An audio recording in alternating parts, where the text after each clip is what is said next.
Hey, everybody. Today we're talking about the not so sexy side of personal growth. And that is the growing pains that you go through as you are on this journey of growing and evolving personally, spiritually, whatever that journey looks like for you. Because a spiritual journey is very personal, and a personal journey is also spiritual, even though we may not identify one with the other.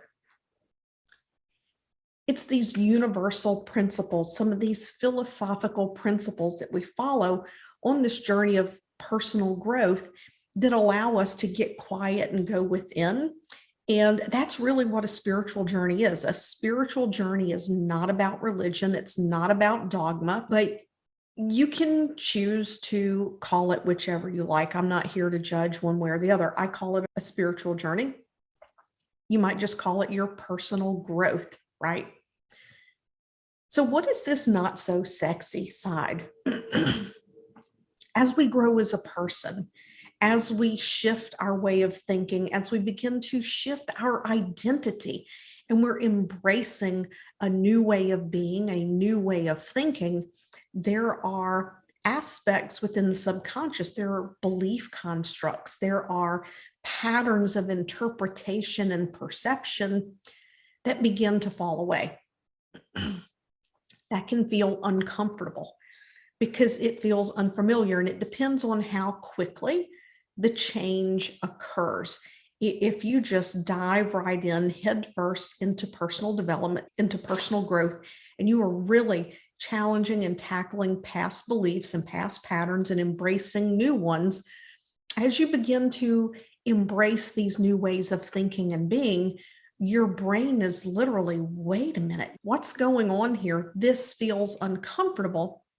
And it can even feel a little bit like anxiousness, but it's what I refer to as disintegration anxiety. That's a term that I learned from my mentor, and it perfectly describes it because there's no actual fear that is there. It is literally your brain. I've talked about the amygdala before. It is literally your brain getting the new lay of the land and seeking out evidence that this new way of being is safe, because familiarity equals safety to the brain. You've heard me say this before. So when we're venturing into something new and unknown and unfamiliar, it can literally cause physical feelings in the body that feel like anxiety. And it's just our brain gathering evidence that we're safe. This is one of the reasons why I always tell people celebrate your wins, no matter how big, no matter how small, celebrate your wins. Take a moment, pause, and say, yes, I've got this. Look at this. Because what we're doing is we're showing our brain that we have evidence that what we're doing is safe. It's not dangerous, so that we can begin to mitigate this unnecessary fear response that's happening. And yes, I said fear response because even though there's not a legitimate fear there, that's the part of the nervous system that gets activated. That's why it feels like anxiousness. One of the other things that will happen, especially if you're in business and you're growing, one of the principles that's very widespread, and it's actually true, is that we become the average of the 5 people we spend the most time with. So we begin to form a new network. We form new connections. We have new bonds. And some of the people that we love, some of the people that we care about, some of our other friends, they may not feel comfortable being around us anymore. We've changed, and it brings up all kinds of feelings within people around you, and it can bring up feelings within yourself. Because when we care about people and we love people, we don't think of ourselves as leaving people behind. But sometimes there are friendships that, and I'm not meaning those deep bonded friendships, sometimes there are acquaintances and relationships that will begin to fall away because you are on a new and different path. And as that happens, I want you to know, if your intention and your feelings are pure, right? You're moving forward, you're growing, you're not being callous or malicious or just disregarding people, right, out of spite or anything like that. It's just a natural progression. And you can still make time to have these people in your life, right? It just may not look the same way as it did before. It just might look different. Consider, how many friends do you have around you today that when you were in high school, you were like, oh my God, we're best friends. We're going to be friends for life. Yes, some of those friends carry through, but how many of them? How many of them, as you, maybe you went to college, maybe you didn't go to college, maybe you went right into entrepreneurship, but or the military or whatever that might look like. How many of those relationships you just began to distance and didn't have as much in common anymore? And I think that's one of the most challenging things when you're in personal growth, is that there begins to be distance in some of those relationships. And I remember when I first went full time in my business and I walked away from anesthesia, of course, I have big goals for my business, but it's more about the people I impact and not about money or status or anything like that. And one of the nurse anesthetists said to me, and she goes, oh, Penny, don't forget about us. And I thought, I'm not going to change. And I haven't changed in that respect. I love the people that I worked with, and periodically we'll message them and connect. And how are you doing? How are the kids? Those kinds of things. However, this is what I will tell you.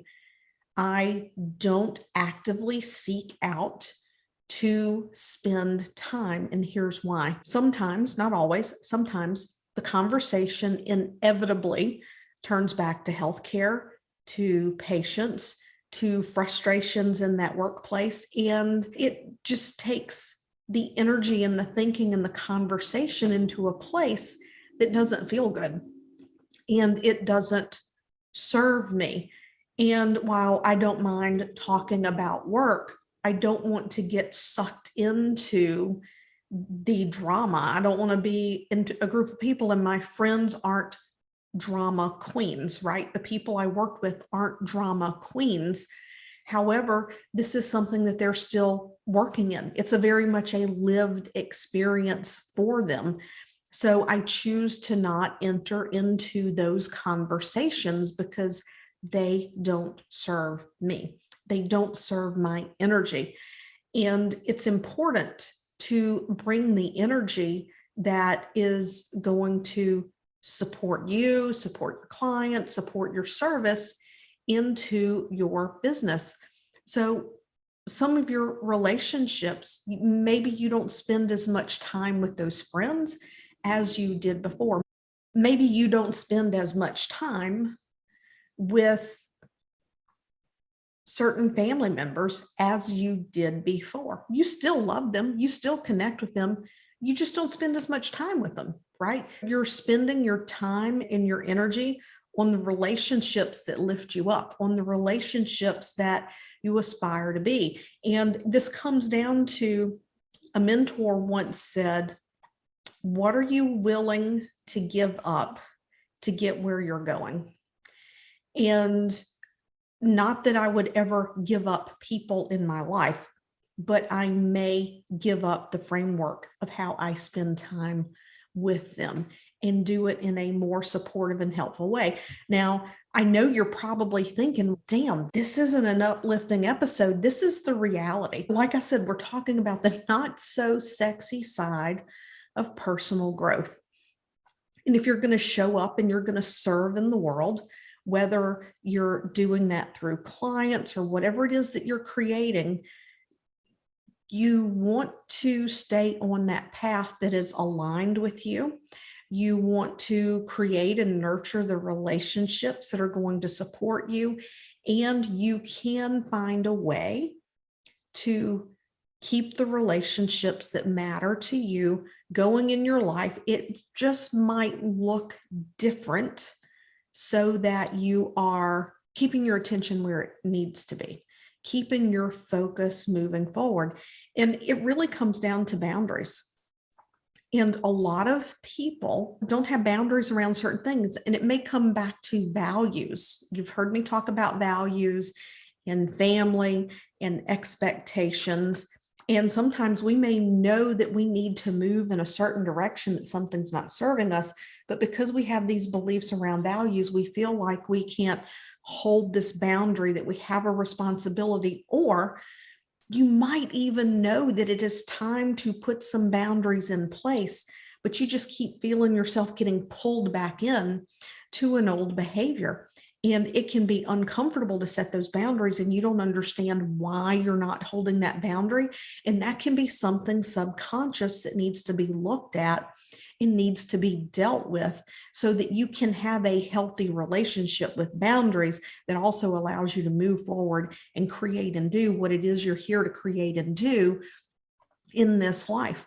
I've helped clients work through this, and it feels uncomfortable the first time they do it, but many times a very surprising thing happens.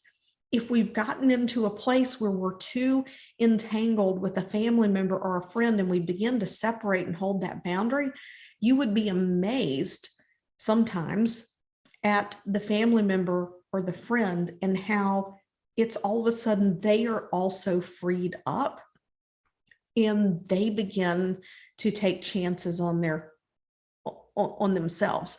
They begin to spread their wings. So it's very interesting how this dynamic can play out, because as we change as a person, as our energy changes, as our behavior changes, if we make sure that our thoughts and our beliefs are pure and we are doing things with heart in mind, that energy is automatically going to ripple out anyway. And you may find that some people who are really uncomfortable with you being successful, with you growing and you doing your thing, they're going to fall away on their own.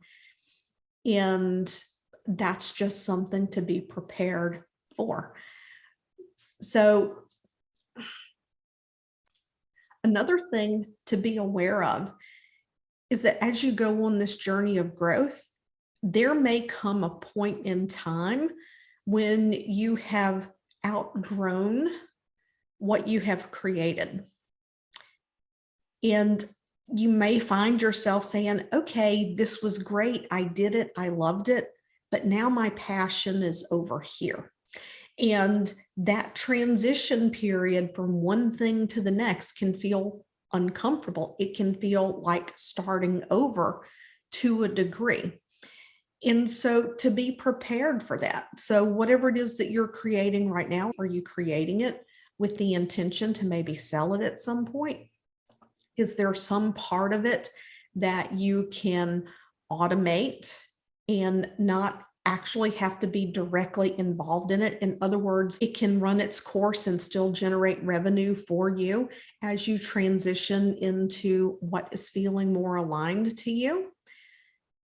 It's something to think about, because most people don't admit it publicly, but they will admit it to close friends and business mentors behind the scenes, is that they will reach a point and they just want to burn their business down, or they're finding that they're no longer what once lit them up and fulfilled them, it doesn't anymore. And maybe it was fun and it was challenging, but now they want to dive into something that's more meaningful and not even sure where to start, right?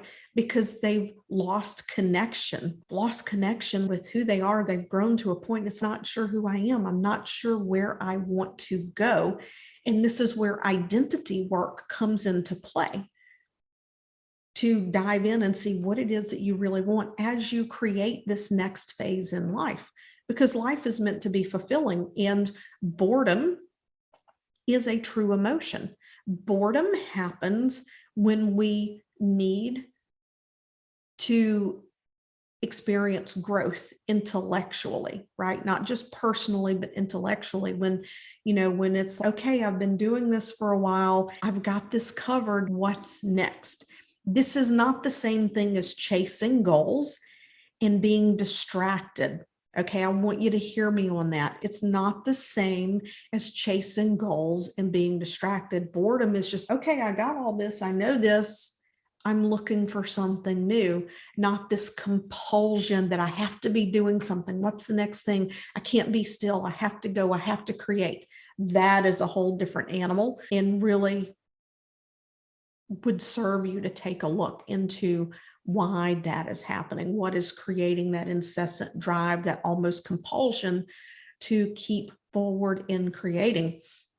So these are some of the unsexy aspects of personal growth. We have that discomfort with unfamiliarity. Relationships may fall away. We're creating new relationships, and to literally run a creative process to its end and say, okay, I'm ready for something different.